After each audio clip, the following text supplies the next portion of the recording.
আরে মোটা, তোকে বলটা পাস করতে বলছিলাম, পিচ কাটে না।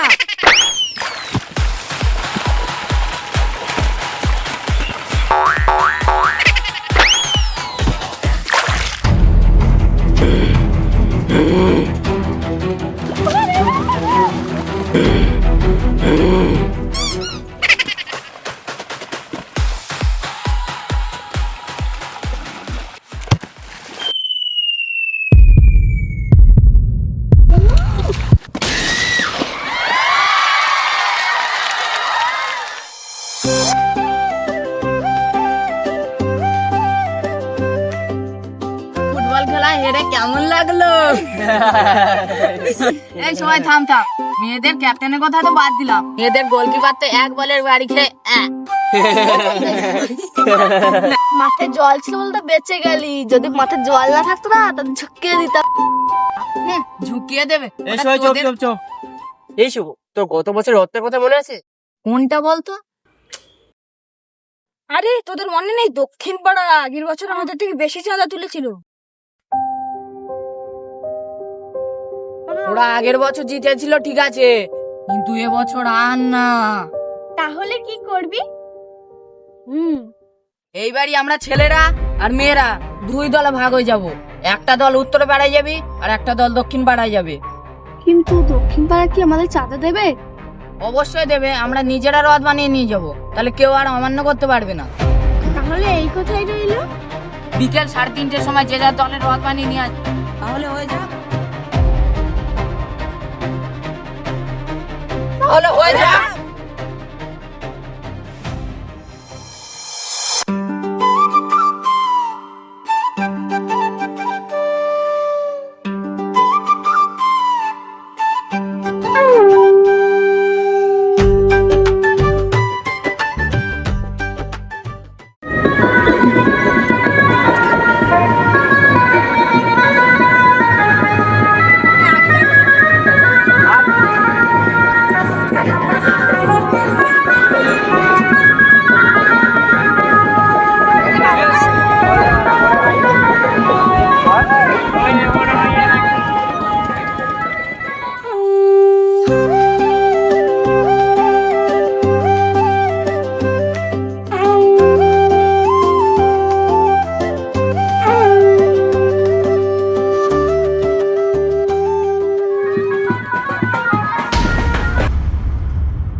তোরা তো বলছিলিস রথ আনবি, কিন্তু এ তো দেখ, তোদের সাথে আমাদের চাঁদা কালেকশনের কথা হয়েছিল, কই রাতে কতটা হয়নি। এখন হেরে গেছে বলে বাহানা বানাচ্ছে।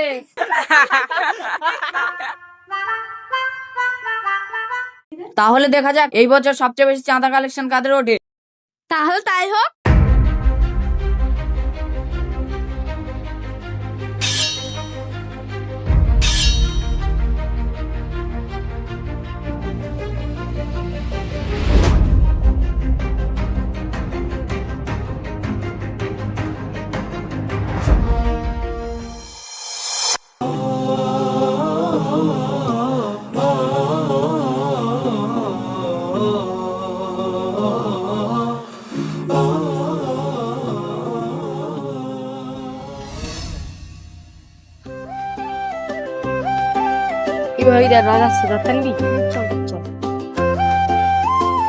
দাদা, আমরা রথের মামদেরকে নেবে?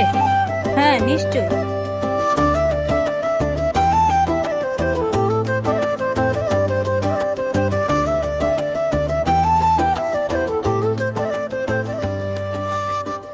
বাড়িতে কেউ আছেন?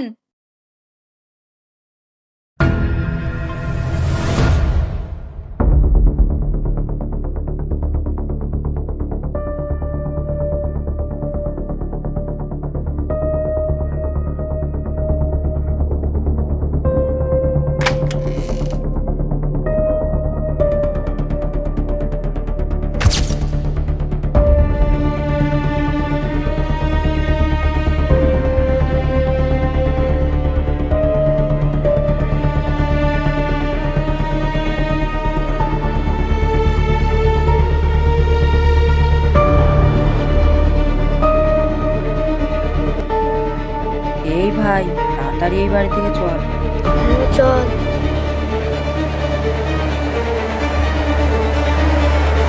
আরে আরে কি হলো, তোমরা চলে যাচ্ছ কেন? এই তাড়াতাড়ি চল। কেন, আমি কি তোমাদের বকেছি? না, আসলে আমরা ভাবিনি। ভাবনি যে এই বাড়িতেই রথের চাঁদা পাওয়া যাবে, তাই না?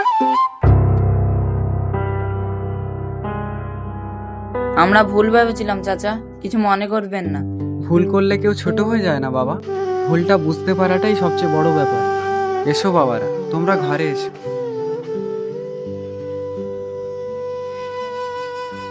এবার চল, পালাই পালাই। হ্যাঁ ভাই, পালাই।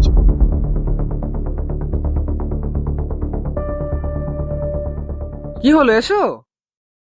আর ওরা কোথায় পালিয়ে গেল? জানি না ওরা কেন চলে গেল। ও, ওরা মনে হয় ভয় পেয়েছে। ভয়ের কোনো ব্যাপার নেই, তোমরা এসো।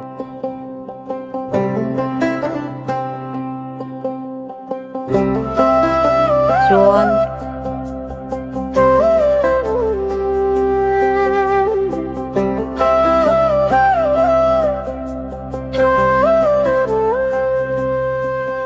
এসো বাবারা, এখানে বসো সবাই।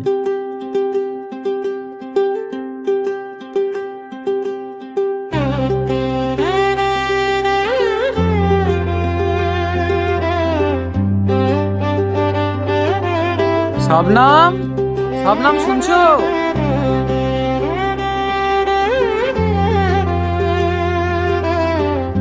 জি। বলছি বাড়িতে বিস্কুট মুড়ি শরবত কিছু আছে? হ্যাঁ আছে, কেন? এই বাচ্চাগুলো অনেকক্ষণ ধরে রোদে ঘুরছে, এদের কিছু খেতে দাও।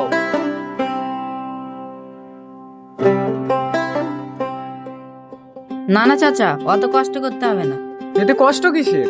তোমরা তো আমাদের গ্রামেরই ছেলে না?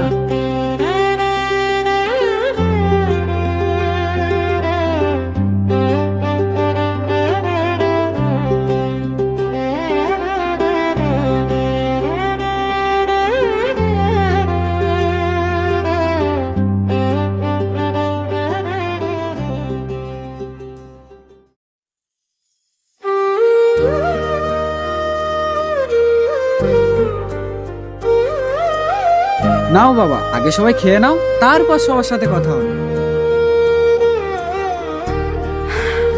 সত্যি বলছি চাচা, খুব পিপাসা পেয়েছিল।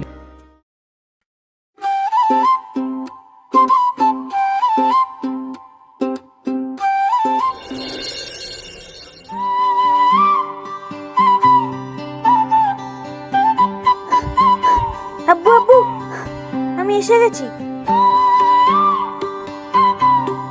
ওই তো রোহন চলে এসছে।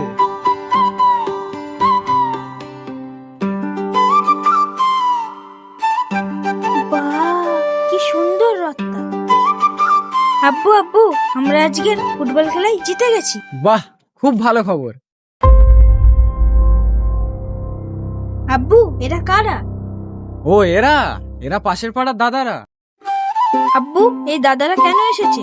এই দাদারা রথের চাঁদা তুলতে এসছে। আব্বু, ওই রথটা? হ্যাঁ। সবাই আসবে? অবশ্যই। নাগরদোলা থাকবে? হ্যাঁ থাকবে তো। জিলাপি, পাপড় ভাজা এগুলো থাকবে?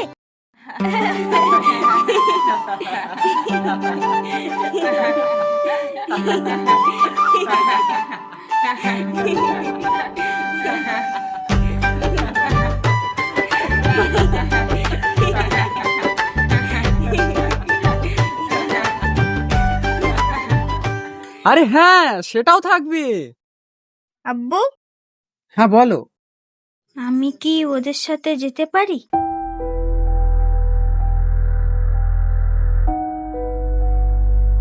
এদিকে এসো। এসো। কেন যাবে না? সত্যি? অবশ্যই যাবে। কিন্তু কিন্তু আবার কি? কিন্তু ওরা যদি আমাকে না নেয়? এই যে এমন কথা বলছো কেন? অবশ্যই নিয়ে যাব। আজ থেকে তুমি আমাদের দলে।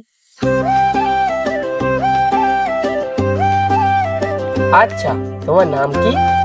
আমার নাম রোহন। ঠিক আছে রোহন, কাল বিকেল 5টার সময় মাঠে চলে আসবি। সত্যি? সত্যি। আব্বু আব্বু আমি রথের চাঁদা তুলতে যাব। যাবে বাবা, কিন্তু একটা কথা মনে রাখবে, কি কথা আব্বু?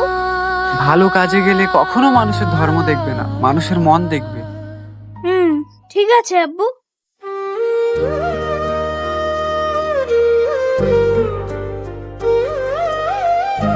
ও, তোমাদের চাঁদাটা।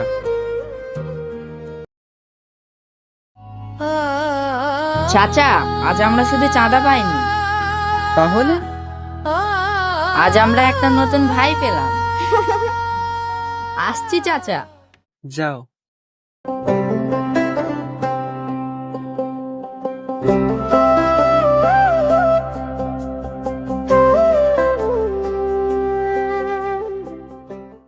তুমি মন্দিরে মাথা নত করো, আমি মসজিদে সিজদা দিই। তোমার উৎসবের হাসি দেখে আমারও ভালো লাগে, আমার ঈদের আনন্দে তোমারও মুখে হাসি ফোটে। হয়তো এটাই মানুষের আসল পরিচয়। ধর্ম আলাদা হতে পারে, কিন্তু ভালোবাসা, মায়া, কষ্ট আর স্বপ্ন, এসব তো আমাদের সবারই এক। তুমি হিন্দু, আমি মুসলমান, এই পরিচয়ের আগে আমরা দুজনই কারো সন্তান, কারো বন্ধু, কারো প্রিয়জন। মন্দির আর মসজিদের পথ আলাদা হতে পারে, কিন্তু মানুষের হৃদয়ে পৌঁছানোর রাস্তা একটাই, ভালোবাসা।